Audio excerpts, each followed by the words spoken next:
Okay, son, obviously, I don't need to explain this video to you at all, but all my other viewers out there might be all confused. So, to all my other viewers out there, I was reading a story to my son recently, and now, for the reasons I'm sure you're all aware, I'm not able to finish reading it to him. So, I figured I would finish reading it to him on here, so that way he wouldn't be deprived of story time with his dear old dad. So yeah, let's do that.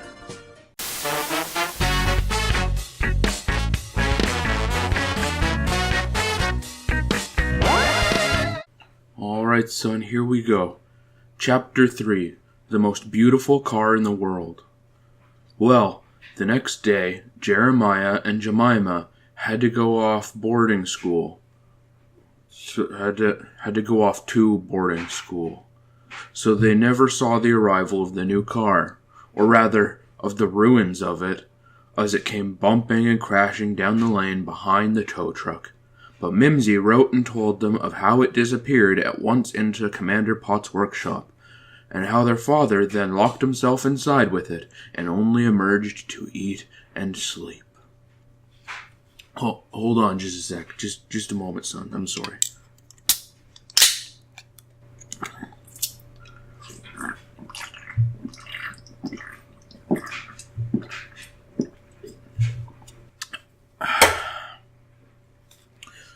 Okay, where was I?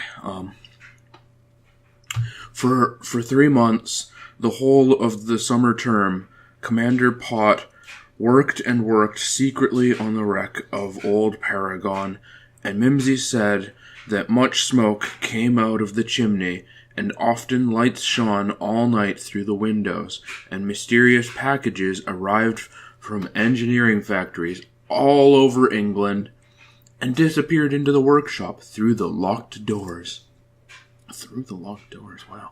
Wow. Mimsy wrote that their mother went through periods of gloom and impatience and frenzy and triumph and dejection and delight and unhappiness and nightmares and loss of appetite, but that gradually, with the passing weeks, he became calmer and happier until, as the holidays came nearer, he was smiling and rubbing his hands. Then at last came the great day when they fetched Jeremy and Jemima from school, and the whole family assembled outside the workshop while Commander Pot solemnly unlocked the doors. And they all trooped in to where the 12-cylinder, 8-liter, supercharged Paragon Panther stood under the bright lights. Wow, okay, yeah, just hold on a second, son. Just hold on, just one moment. Oh, yeah. Yeah.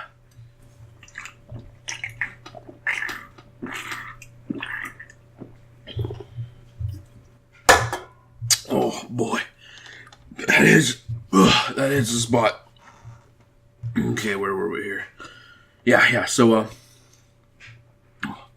Mimsy and Jeremy and Jemima stood and stared and stared and stared until Jemima broke the silence and said, "But she's the most beautiful car in the world."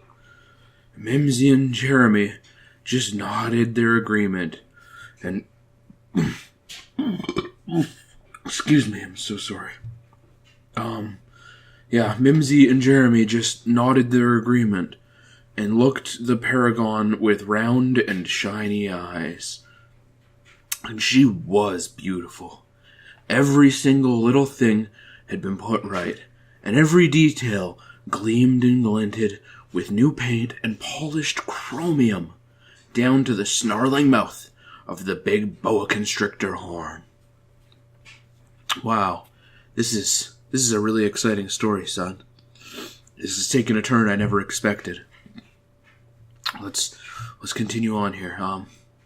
Slowly, they walked around her and examined her inch.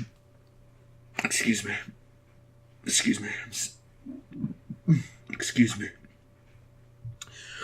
They walked around her and examined her. Excuse me.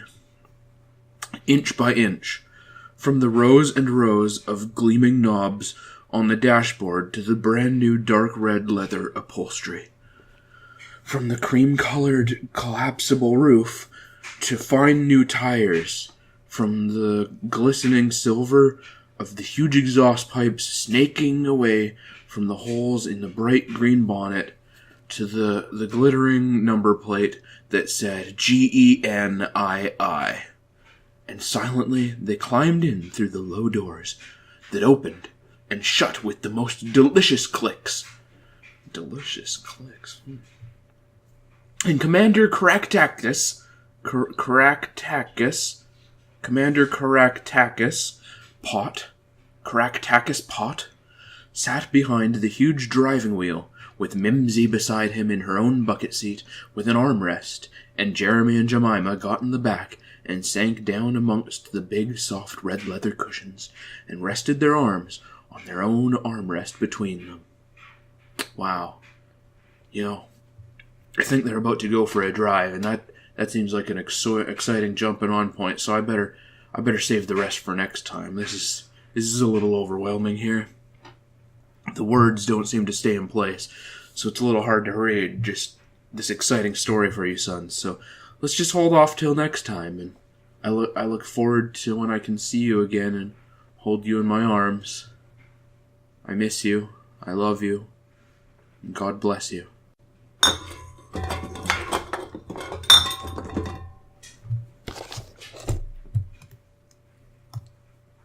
Gloom and impatience and frenzy and triumph and dejection and delight and unhappiness and nightmares and loss of appetite